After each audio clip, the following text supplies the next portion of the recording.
Hey everyone, I want to welcome you to another episode of the New Hollywood Podcast. Today we have Hannah Michelle Cranston. Oh, she's one of my middle name. She's one of the rare native Angelinos. She's an Aquarius for science. She's the host of Think Tank. She was also producer of it. They have over 1 million followers, over 500 million minutes viewed, if I'm correct. Mm-hmm. Yeah. She's also the host of Under 30. It was Top 30. Top 30. I hosted Top 30 back in 2016. Yeah. And then now I'm hosting Too Much to Handle, which is a podcast that you can find on iTunes. And her podcast is about a woman in her 20s with a big mouth and even bigger dreams. Hey. Thank you for coming on the show. Thank you for having me. It's so nice to meet you.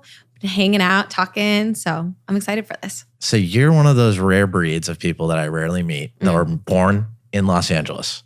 Yes. So people either love or hate entertainment. What kind of drew you into your career path growing up?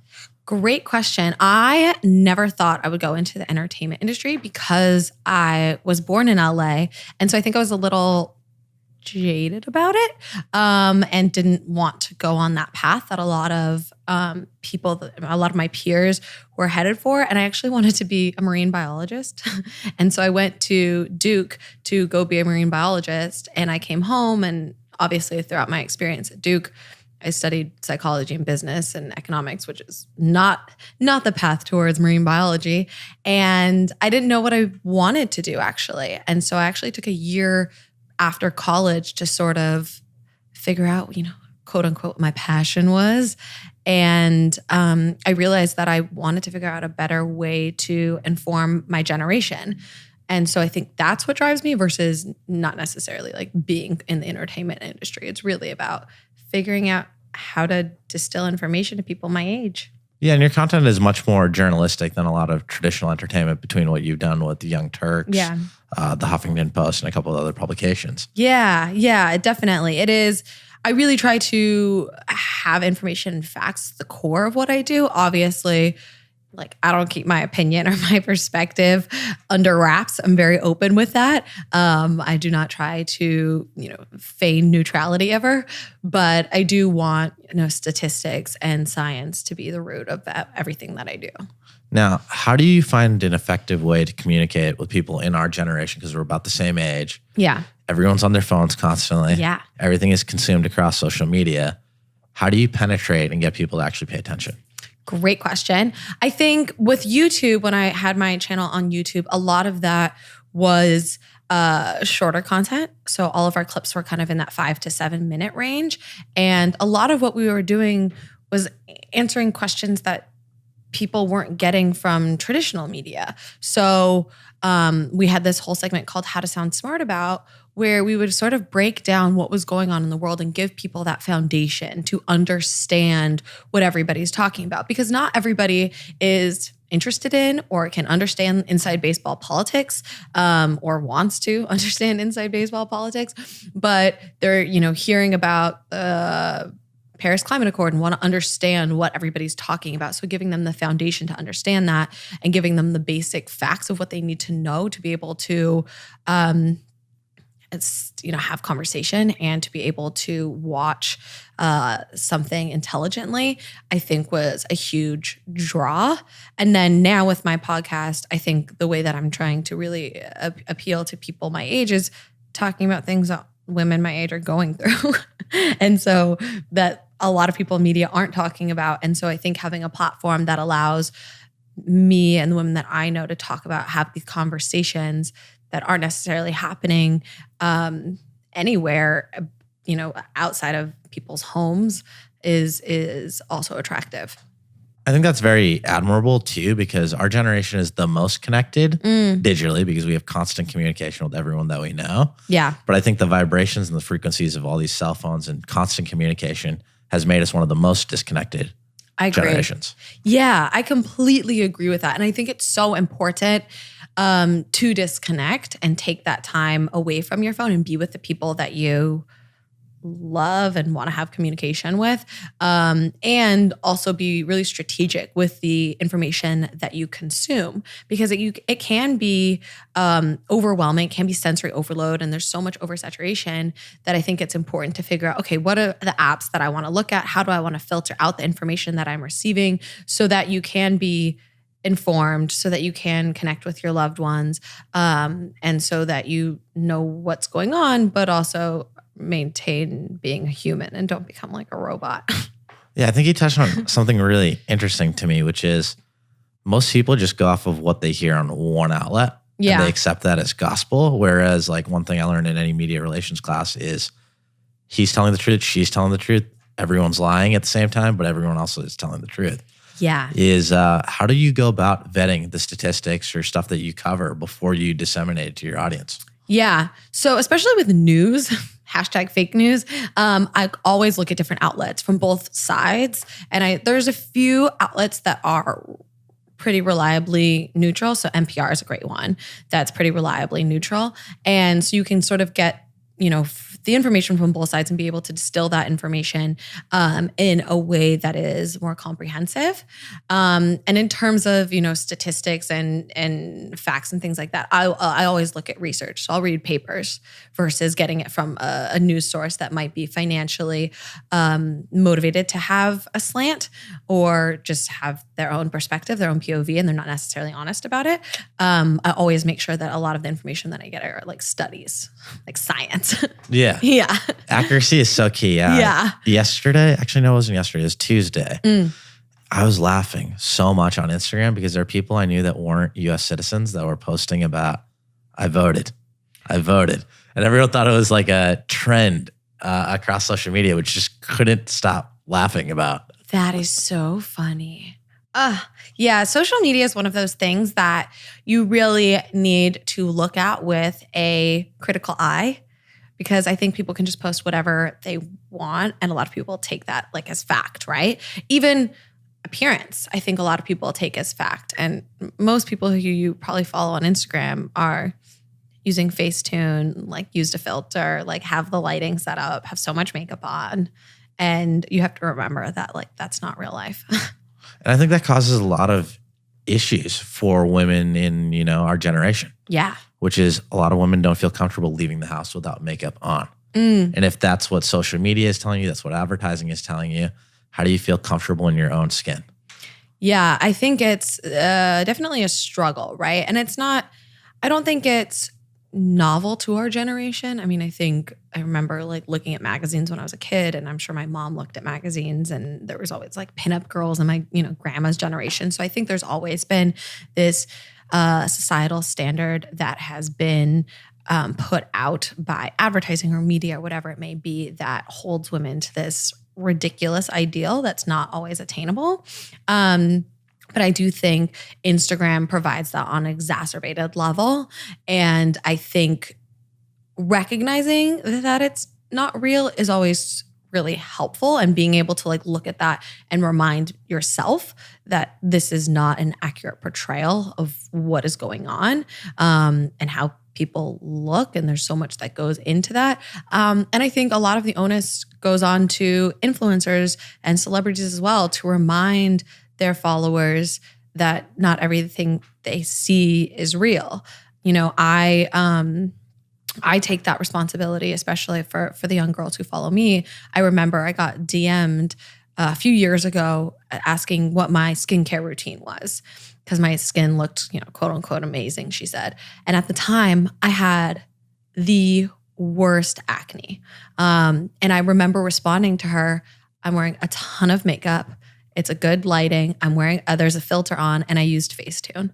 Because I don't want anybody to think that like, oh, like I use, this brand and let me, hawk it to you. I want to be completely honest with what goes into the way that I look, so that people understand that this is not reality. Like my lashes are fake. I have a ton of makeup on. My hair is not naturally blonde. I have a fake tan on. Like none of this is real, is what you're seeing. And you have to remind people of that, because at the end of the day, like I'm still playing the game. Like I am definitely somebody who is influenced by societal standards. Like clearly, but I think reminding young women and young men too that it takes a village, to look a certain way, and that we have to remember that.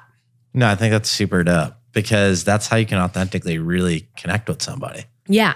You just say, oh, I just woke up like this, or it's just natural. It's just not a genuine response, and it doesn't allow someone to really connect with you. Yeah, you have to show, you have to be honest, and you have to show that vulnerability. That's like really big to me. Like, I don't want anybody to think that everybody's always happy and everything's like rainbows and butterflies in everybody's lives that you look on Instagram, because people aren't necessarily honest, Like yesterday I got in my car and cried for like 20 minutes. Like I want to be honest about how I'm feeling, because even though I'm smiling and super positive on my Instagram, that's not reality. And I think people get so caught up in thinking that they have to like keep up with the Joneses and try to do all of these things because everybody they follow is doing that, on Facebook or on Instagram or wherever. And that's just not the case.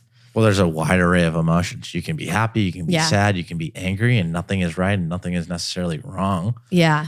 And it's a natural feeling. It's part of your human experience. Amen. So I think that's really dope that you're comfortable like talking about that. Yeah. I think other people should be comfortable talking about it. And if I believe in vulnerability and I believe in showing your emotion, the only way to do that is to do it myself. And then hopefully people will follow suit.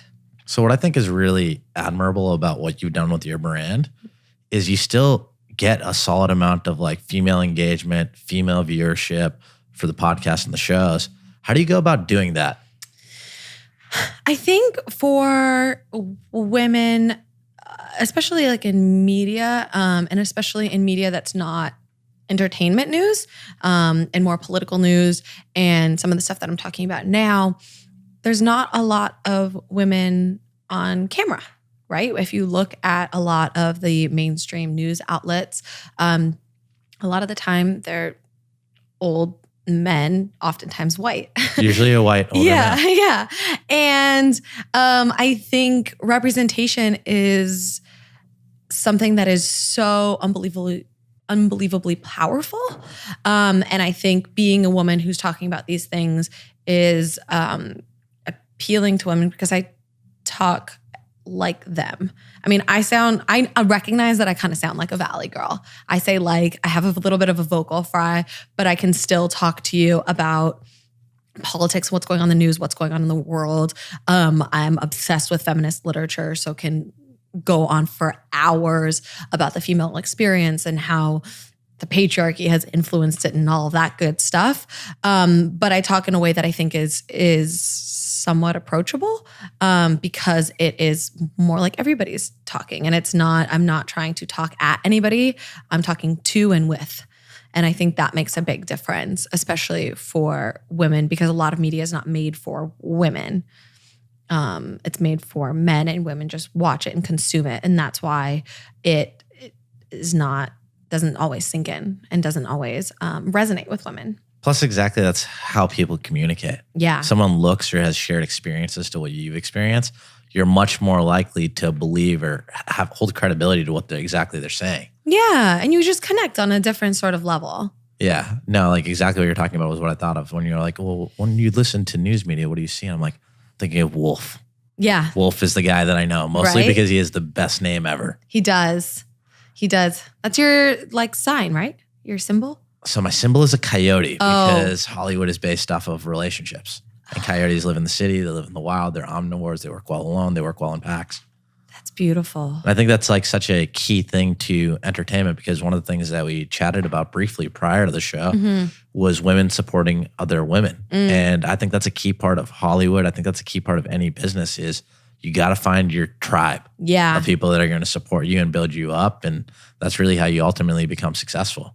That is so true. So much. I think people give Hollywood a lot of flack for revolving around connections. But I think really if you look at it, any industry, any function, any system in the world revolves around connections. And there's nothing wrong with making connections and having connections, because that's how we survive as humans throughout history. That's how we survived, is building those connections, building that tribe. Well, this will probably trip you out. I'm going to ask you a question. It's a little bit unrelated to what you do. I'm ready. what do you think the highest rate of sales conversion is? I have no clue. Tell me. So the highest rate of sales conversion happens when people are doing direct selling. So that's like basically door-to-door selling or like personal brands advocating for things. And I think that's really amazing because people want to know like, hey, do you actually use this or do you actually like it? And people want a personal recommendation. Yeah, I think that's true. And I think that's why influencer marketing has been so successful versus traditional marketing and traditional advertisement, because you build that, parasocial relationship with whomever you're following. And then you feel that connection, and then you can trust that person more and want to use the products that they're using, for good or for bad. But that is kind of why it works so well. For sure. And then something else I really wanted to cover with you is tagline of the show. Really love it. 20-something, big dreams, big mouth. Yeah. How do you handle being a successful female in the business that you're in? Whereas there's a paradigm shift. If a man is aggressive, he's just considered, he's being dominant in the business place. But if a woman is aggressive, it often turns into she's bitchy or she's catty. Yeah. How do you kind of counteract or balance that double standard? Well, I've been called a bitch a lot. I get called a lot of mean names online. But in my real life, I mean, I know what I want and I know what I have to do to get it. But I don't think I ever sacrifice being kind for that. And I think recognizing that not everybody's gonna like you is also okay. And like for anybody who's listening, like not everybody's gonna like you, and that's okay. If everybody likes you, you're not pushing the envelope enough. And I think, somebody told me this really early on in my career, and it just really sort of helped me deal with the fact that some people don't like the way that that I'm opinionated or the way that I approach certain things. And they said, it's a weird analogy, but they said that you could be the juiciest peach in the world and there's still going to be people out there who don't like peaches. And that just really, besides the sexual innuendo in there, that really just resonated with me. I was like, oh, I could literally do what one person thinks is right and the way that I should be doing every single thing and follow in line. But there's still going to be people who think that's the wrong way to do it. And recognizing that and keeping that in mind has always been really helpful. That's awesome. Now, if you could write a letter to 22-year-old you with some advice about what you've learned over like the past, 5 years. Whew, that's a toughie. Actually the other day I wrote an Instagram post about my 16-year-old self. So okay, that's applicable. They're similar. Yeah, they're similar. I think reminding myself that your dreams are possible and you can find true love. You can shoot for the stars. You can do all of that and you can love yourself. I think is what I would tell her, because I think younger Hannah was, always had big dreams, but I think she felt like they weren't necessarily possible and they weren't necessarily attainable, and that she would have to sacrifice her personal life to achieve those dreams. And younger Hannah didn't like herself. She didn't like the way she looked. She didn't like the way that she moved through the world. And I think younger Hannah thought that that was always going to be the case. And I know so many young people don't necessarily see that light at the end of the tunnel, and that can feel really suffocating and really scary. And just to remind younger Hannah and any young person who's listening to this that all of those things are achievable is something I'd like to do. I think that's really awesome. Thanks. It's really big because not enough people take the time out of their day to focus on like self-love or gratitude. Yeah. Like I wear a chain that says gratitude around my neck, and that's how I start off my day. 3 things I'm grateful for. I have a whole journal. I write my, I write my thank yous to the universe. I write like, thank you for waking me up. Thank you for keeping me healthy. Thank you for making me whole. Thank you for blessing me in my life. And thank you. What's my last one? Oh, thank you for always having my back. And then I write a whole list of like things that I'm grateful for. And starting your day like that it's hard to get in a bad mood because you realize how many amazing things that you have around you. So anything that comes your way is just peripheral. Now, career-wise, Yeah. what would be some actionable steps that you'd recommend for someone that wants to do exactly what you do? Write commentary, be on air, but they don't necessarily know anyone. Yeah. They're moving to Los Angeles or New York on their own. What are some things that they're fully in control of? You are fully in control of taking action, like whatever that is. Even if it's a little action or a big action, whatever it is, you can quote unquote make moves. I didn't know anybody in the industry, and I just got really aggressive on LinkedIn and messaging people at the Young Turks, and I was able to get an interview.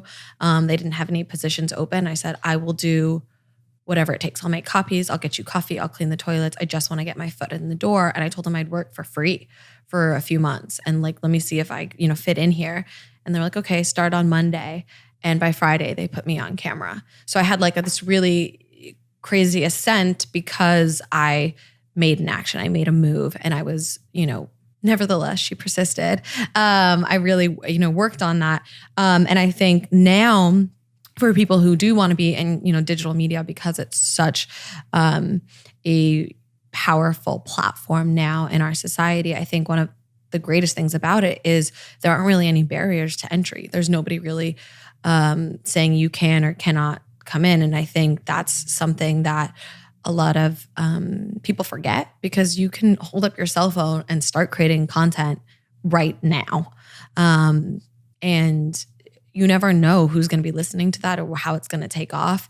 If you have that passion, you have that belief, and you're prepared to put in the work, I think anybody who wants to do it can do it. Plus, the impact you can have on people is so amazing. Like, that's one of my favorite things after doing this podcast is I get messages from people that I don't know about how that impacted their life. Oof. Yeah. And it's like it's an amazing outlet that social media allows us to do is you can take something that you would do in a one-to-one setting, because I coach a lot of people individually, but do it on a one-to-many scale. Yeah. And bringing in different experts and sharing different insights. So I think that's a really dope thing that you brought out, is that you can film things on your phone. Yeah. It doesn't need to be the highest quality. Right. I mean, think about some of the things that we watch now. A lot of it isn't super high quality, or there's not a lot of like post editing that's been done, but you're still engaged with it because it's good content. If you're creating good content, people are going to watch. It doesn't need to be in, what is it, for HD or 4K or anything, whatever people are using. I don't know the technical stuff. Okay. Now, are there ever any times when you're looking for something to cover, like slow news days, there's not really too much going on? How do you source what you're going to cover? So for the show that I was formerly on, I would always sort of find the middle ground for what was trending versus what I thought should be trending. And then, have that little Venn diagram in the middle, because I think there's a lot of things going on in the world that people don't know about. So even if you think it's a, quote unquote, slow news day, I mean, the Rohingya people are still being, systematically killed and raped across the world, and nobody's really talking about it. So there's a lot of things going on in the world that aren't being talked about in our news media when they're covering tweets or whatever it is, that I think that we need to be paying attention to. And so I really try to shed a light on that. And then I think now with my podcast, I think a lot of the stuff that I'm talking about is definitely impacted by the news, but I also think that it's informed by my daily life as a woman in her 20s. And so I think going through space and going through the world, there's so many times I have a note in my phone where if I experience something, I immediately write it down, because there's a broader conversation to be had around that. And I think that's really important to show that. So for example, just yesterday, I posted a photo on my Instagram, and trolls basically were saying that I was anorexic, or that photo must have been photoshopped, and that I'm, ugly and I'm abusing my body, which none of that is true. And my friend who is coming on the podcast next week was saying, I can't believe these people are body shaming you for being skinny. And she's a thicker girl. And she said, let's talk about how people have fat shamed women for decades now. And people still continue to body shame or skinny shame, quote unquote, women with different body types, and neither are good. And so the body positivity movement has been really beneficial to, the plus size community, but it's really left out women who don't have that physique. And it doesn't really make sense for us as a society to demonize another body type. I mean, we should be very inclusive and comprehensive with the body positivity movement. So that was a situation where, like, in my daily life, I was receiving this feedback, and it's going to inform an entire episode where we can get into what this looks like. We'll get into the statistics, we'll get into the science, we'll get into a lot of the history of it all. And that's a lot of how I get what I'm going to be talking about, because if I'm experiencing it, there's a pretty good chance a lot of other women are experiencing it. And so having that conversation, making sure people don't feel like they're alone, is something that is really important to me. Plus, even like bikini and lingerie models get shamed for like showing off their sensuality or sexuality, where it's completely a natural thing to do. Yeah, I mean, that is something that I like feel very passionate about. I like posting pictures in my bikini. I like posting pictures where I'm showing skin, and I often get the pushback that I am not a legitimate journalist, or that is challenging my professionalism, or that no man is going to want me because I am not being classy, quote unquote, in that way. And my body in its natural form does not inform any of those things. And so even in my first episode of my podcast, I said, are slutty Halloween costumes anti-feminist? And no, like, you can show skin and it says nothing about who you are as a person, who you are as a worker, who you are as a wife or a mother or whomever.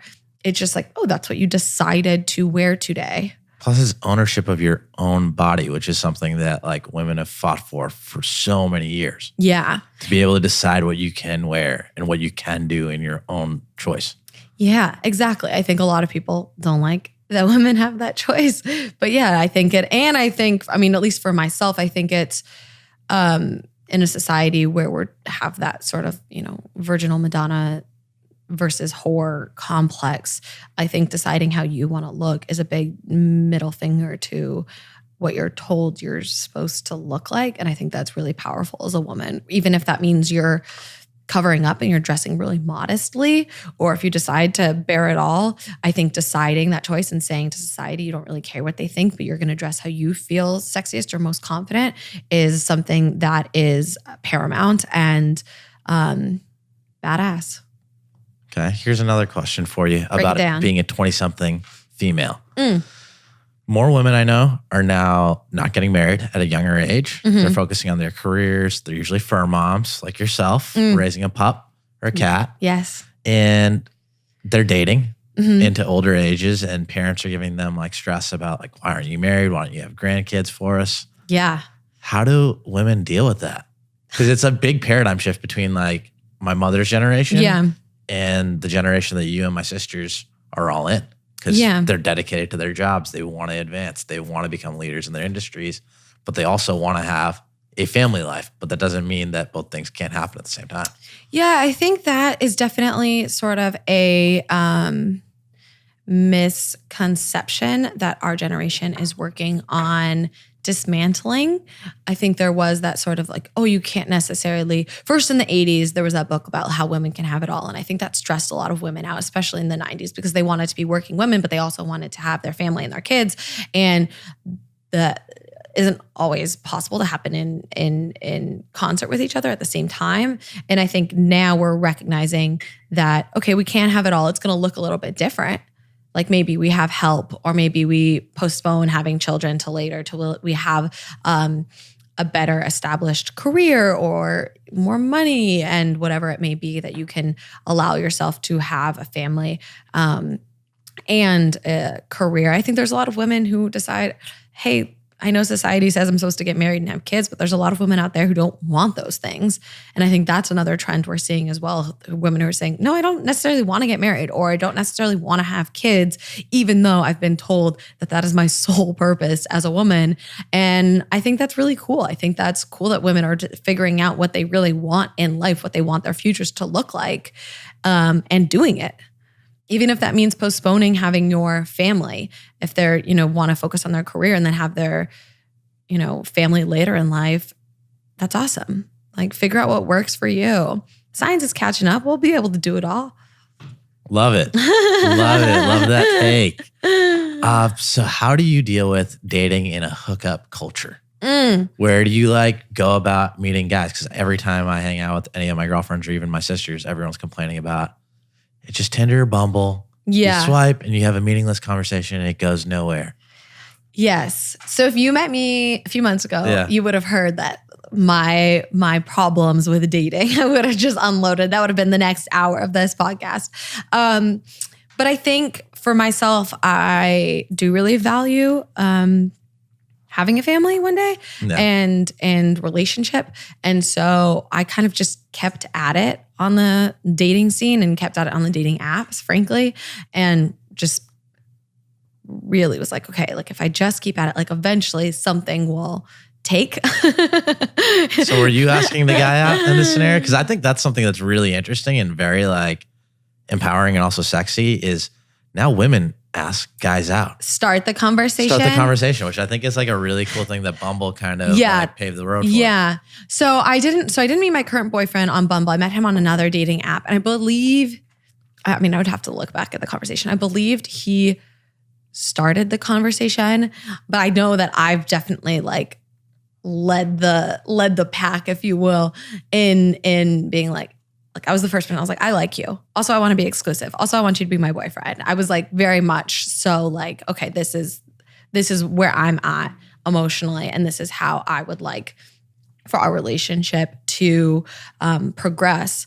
But I'm not somebody who ever has partaken in the hookup culture. And so it was pretty easy for me to spot that in guys if that's what they were looking for, and I think it's really important to be open and honest with how you are. I don't sleep with people who aren't my boyfriend. And so I just don't do that. And that's a personal choice that I've made. I see nothing wrong with women who decide to do something else or to partake in the hookup culture. God bless you, do your thing, girl. But that's not for me.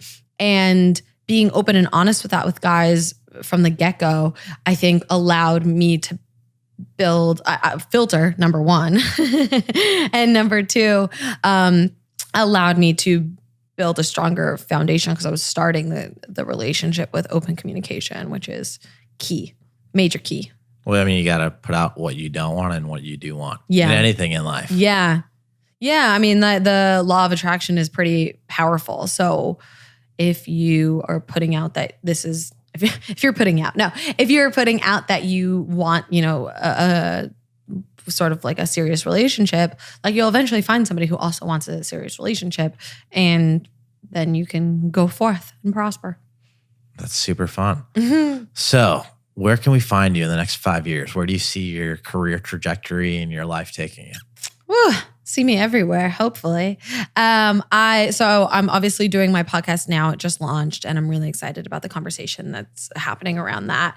And I really want to really grow that conversation and share it with as many women and men that I can. I think it's really important for women to be reminded that they're not alone, and that the things that they're thinking and the things that they're feeling are a product of the society that we've been, indoctrinated within. And also I want to remind men that, hey, here's a different perspective. Take this into account when you're dealing with women in a day-to-day life. And I want to just really grow that and allow more people to be privy to that, because I think it's so important. And never tell her she needs to smile. No, yeah, don't tell me. That's a killer. The thing is I'm such a smiley person in general. People are telling me they're you're always smiling. So I'm very naturally very smiley. Yeah. And so, on the off chance that maybe I'm not smiling and somebody tells me to smile, I'm not happy about it. It's like, okay, first of all, I'm smiling all the time. Like if I don't feel like smiling right now, don't tell me smile. No, my sisters have me cracking up all the time about that because they're like, this guy told me to smile. And I responded to him with smiley bitches get wrinkles. Ooh. And I was like, that's really sassy. I'm like, is that real? And she's like, yes. That's funny. I found that to be like the funniest response ever to that question. That is. What does that mean? I'm going to get wrinkles? Are you telling me right now? Unless you use that skincare regime that I gave you. Oh, you did? Gave you the best. Ashwin gave me like his full skincare routine and it was lengthy. It was lengthy. It was lengthy. Self-love and self-care. But I mean, you look great. So, it's working. Thank you. Yeah. Yeah. So where can people download your podcast? And then what are some of like big topics that you think people in general would want to hear about on there? Great question. So everybody can find my podcast and anywhere that you listen to podcasts, obviously like on your podcast app if you use iTunes or an iPhone. And it's called Too Much to Handle. And HAN is a different color because my name's Hannah. Get it? You get it? Love it. Thanks. So it's called Too Much to Handle. And some of the topics that we've already covered are, like I said, our slutty Halloween costumes, anti-feminist. Are all women crazy?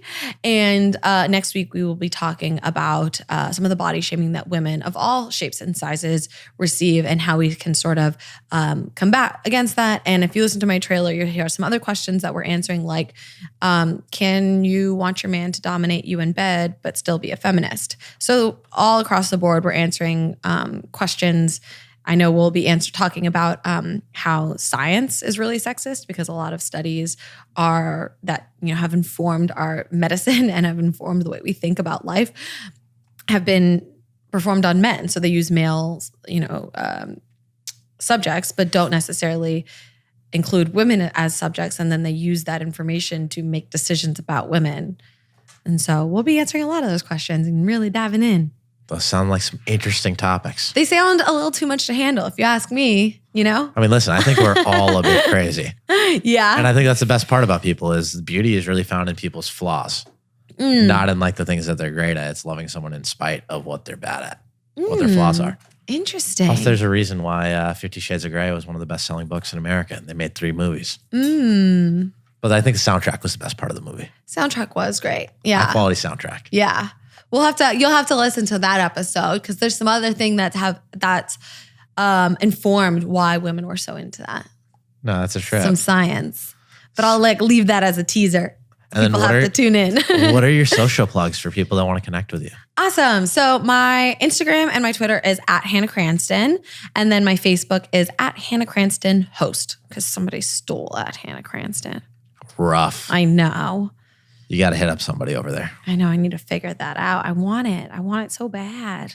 So if anyone works over there, see if you can hook a girl up. Yeah. You can DM me. Slide in those DMs. Hey, everyone. I want to thank you guys for tuning in to another episode of the New Hollywood Podcast where we interview dreamers who made their dreams actually happen. You can download us on iTunes, Spotify, and CastBox. This is your host, Ashwin Jacob. Looking forward to bringing on some other amazing people that we can learn from.